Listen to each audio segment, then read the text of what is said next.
क्रोध के 2 मिनट। एक युवक ने विवाह के 2 साल बाद परदेश जाकर व्यापार की इच्छा पिता से कही। पिता ने स्वीकृति दी तो वह अपनी गर्भवती को माँ बाप के जिम्मे छोड़कर व्यापार को चला गया। परदेश में मेहनत से बहुत धन कमाया। 17 वर्ष धन कमाने में बीत गए तो संतुष्टि हुई और वापस घर लौटने की इच्छा हुई। पत्नी को पत्र लिखकर आने की सूचना दी और जहाज में बैठ गया। उसे जहाज में एक व्यक्ति मिला जो दुखी मन से बैठा था। सेठ ने उसकी उदासी का कारण पूछा तो उसने बताया कि इस देश में ज्ञान की कोई कद्र नहीं है। मैं यहाँ ज्ञान के सूत्र बेचने आया था, पर कोई लेने को तैयार नहीं है। सेठ ने सोचा, इस देश में मैंने तो बहुत धन कमाया, ये तो मेरी कर्मभूमि है, इसका मान रखना चाहिए। उसने ज्ञान के सूत्र खरीदने की इच्छा जताई। उस व्यक्ति ने कहा, मेरे हर ज्ञान सूत्र की कीमत 500 स्वर्ण मुद्राएं है। सेठ को सौदा महंगा लग तो रहा था, लेकिन कर्मभूमि का मान रखने के लिए 500 मुद्राएं दे दी।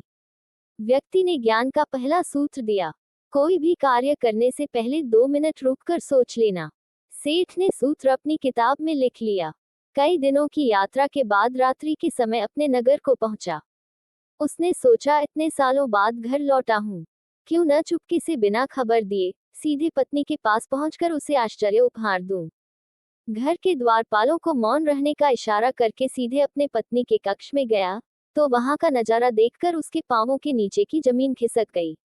पलंग पर उसकी पत्नी के पास एक युवक सोया हुआ था। अत्यंत क्रोध में सोचने लगा कि मैं परदेश में भी इसकी चिंता करता रहा और ये यहाँ अन्य पुरुष के साथ है, दोनों को जिंदा नहीं छोड़ूंगा।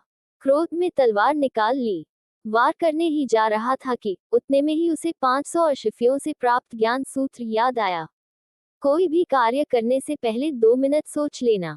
सोचने के लिए रुका, तलवार पीछे खींची तो एक बर्तन से टकरा गई। बर्तन गिरा तो पत्नी की नींद खुल गई। जैसे ही उसकी नजर अपने पति पर पड़ी, वह खुश हो गई और बोली, आपके बिना जीवन सूना सूना था, इंतजार में इतने वर्ष कैसे निकाले यह मैं ही जानती हूँ। सेठ तो पलंग पर सोए पुरुष को देखकर कुपित था। पत्नी ने युवक को उठने के लिए कहा, बेटा जाग, तेरे पिता आए हैं। युवक उठकर जैसे ही पिता को प्रणाम करने झुका, माथे की पगड़ी गिर गई, उसके लंबे बाल बिखर गए। सेठ की पत्नी ने कहा, स्वामी, ये आपकी बेटी है, पिता के बिना इसकी मान को कोई आंच न आए, इसलिए मैंने इसे बचपन से ही पुत्र के समान ही पालन पोषण और संस्कार दिए हैं। ये सुनकर सेठ की आंखों से आंसू बह निकले। पत्नी और बेटी को गले लगाकर सोचने लगा कि यदि आज मैंने उस ज्ञान सूत्र को नहीं अपनाया होता तो जल्दबाजी में कितना अनर्थ हो जाता। मेरे ही हाथों मेरा निर्दोष परिवार खत्म हो जाता। ज्ञान का ये सूत्र उस दिन तो मुझे महंगा लग रहा था, लेकिन ऐसे सूत्र के लिए तो 500 अशफियां बहुत कम है। ज्ञान अनमोल है। इस कथा का सार यह है कि जीवन के 2 मिनट जो दुखों से बचाकर सुख की बरसात कर सकते हैं, वे क्रोध के 2 मिनट हैं। भागवत में भी यही संदेश दिया गया है।